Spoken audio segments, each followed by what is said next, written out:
Assalamualaikum warahmatullahi wabarakatuh. Perkenalkan, kami dari kelompok 5 akan mempresentasikan mengenai manajemen proyek dari PT Samsung Elektronik Indonesia yang disusun oleh Adisti Putri dan Dinar Alifia Izzati. Dan teman kami yaitu Alvin Yohanes serta Muhammad Rifa Rizaldi yang membantu dalam penyusunan makalah. Next. Samsung.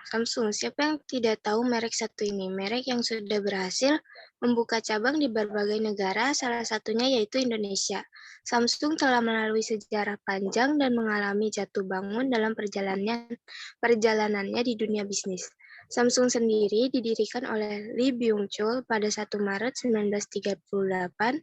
Ia memulai bisnisnya di Daegu, Korea. Samsung mulai masuk ke industri elektronik pada tahun 1970 setelah menjalin kerjasama dengan sejumlah perusahaan Jepang, yaitu Sanyo. Samsung dan Sanyo berhasil memproduksi TV hitam putih dan kemudian memperluas jangkauannya ke pembuatan kapal, petrokimia, dan mesin pesawat terbang. Pada periode itu, Samsung juga berhasil memproduksi transistor, TV hitam putih, TV berwarna, lemari es, kalkulator meja listrik, dan AC. Next. Apa saja yang diproduksi oleh PT Samsung? Yaitu ada QLED TV, yaitu televisi LED yang menggunakan titik kuantum dengan teknologi quantum dot display atau quantum dot light emitting diode yang akan mempertajam volume warna. UHD TV, televisi yang menggunakan perangkat teknologi terbaru dikenal dengan nama UHD TV atau 4K TV yang memiliki resolusi ultra tinggi. Memiliki resolusi tinggi untuk TV berarti semakin rapat dan besar jumlah piksel yang membangun sebuah layar televisi. Lalu ada soundbar, produk yang memiliki nilai estetika yang tinggi hingga hadir dalam bentuk yang langsing dan lebih modern dari segi desain. Desain yang menawan dengan ukuran yang minimalis menjadikan soundbar sebagai perangkat canggih yang hemat tempat dan efisien. Dan masih banyak lagi seperti kulkas, Android, lemari es, dan lain-lain. Next. Strategi yang digunakan untuk mempertahankan nama Samsung atas konsep produknya saat ini adalah Samsung mempertahankan basis riset yang didasarkan pada kebutuhan konsumen. Samsung akan mencari hal apa saja yang dibutuhkan konsumen, kemudian mengembangkan produk tersebut.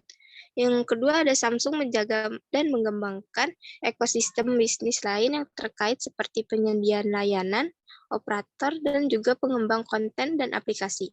Lalu ada Samsung terus menjalin kerjasama dengan retail partner untuk mendistribusikan produk ke penjuru Indonesia, termasuk bekerja sama dengan PT Erafon Arta Retail Indo, yang telah mengoperasikan 29 outlet Samsung Experiential Store. Dan Samsung tidak pernah menutup mata terhadap perkembangan teknologi, meskipun saat ini Android tengah merajai OS smartphone.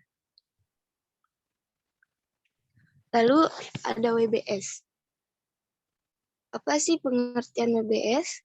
WBS yaitu gambar struktur organisasi yang digunakan oleh perusahaan Samsung Indonesia dalam mengatur perusahaannya menggunakan struktur organisasi garis, di mana wewenang mengalir dari pimpinan ke bawahan.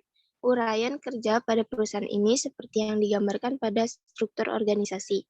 Pada setiap bagiannya, memiliki wewenang dan tanggung jawab yang telah disesuaikan dengan kebutuhan perusahaan. Seorang presdir, presiden direktur, dibantu oleh seorang CFO yang memimpin ADM Administration dan 4 orang direktur dari Sales Division OMS Division Optical Media Solution.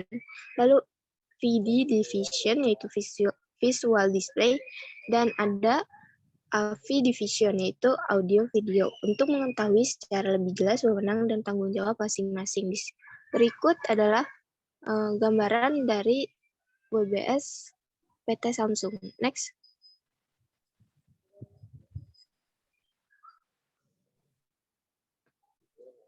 Next akan dibacakan oleh Dinar Alifia Izzati.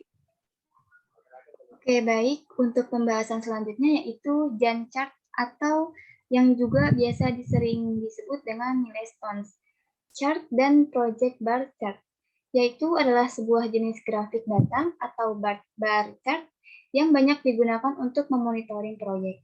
Tools ini memuat informasi mengenai tugas anggota tim, jadwal, dan batas waktu pelaksanaan proyek. Di sini ada juga gambar tentang Gantt chart. Gantt chart ini merangkum uraian taktik PT Samsung yang akan digunakan dan biayanya. Rencana komunikasi pemasaran akan dilaksanakan dalam 8 bulan ke depan. Bisa dilihat sendiri dari tabel yang terdapat di presentasi ini. Next slide. Tentang CPM atau yang biasa disebut dengan Critical Path Method.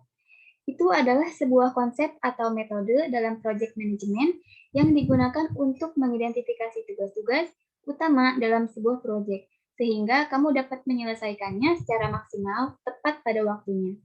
Metode ini akan sangat membantu project manager dalam menganalisa, merencanakan, dan menjadwalkan proyek dengan lebih efisien.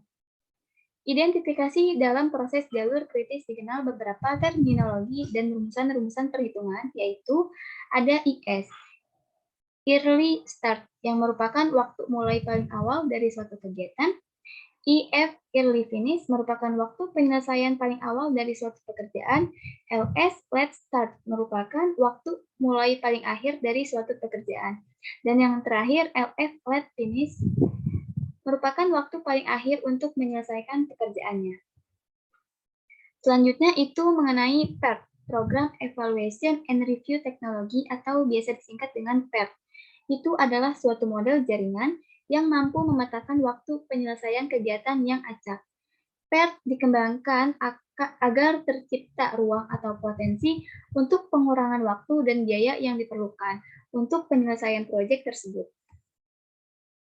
Oke, baik. Untuk kesimpulannya sendiri, berdasarkan penelitian yang kami ambil, kita dapat mengetahui bagaimana awal berdiri sampai keberhasilan Samsung dalam membuat produk. Tahu apa yang akan membuat produk unggul, dan dapat kita simpulkan juga mengenai pengertian manajemen proyek sendiri. Dan juga dapat kita ketahui bahwa dalam manajemen proyek terdapat unsur penting di dalamnya seperti UDS atau yang biasa disebut dengan Work Breakdown Structure. Gantt chart, critical path, dan program evaluation and review teknologi atau yang biasa disingkat dengan PET.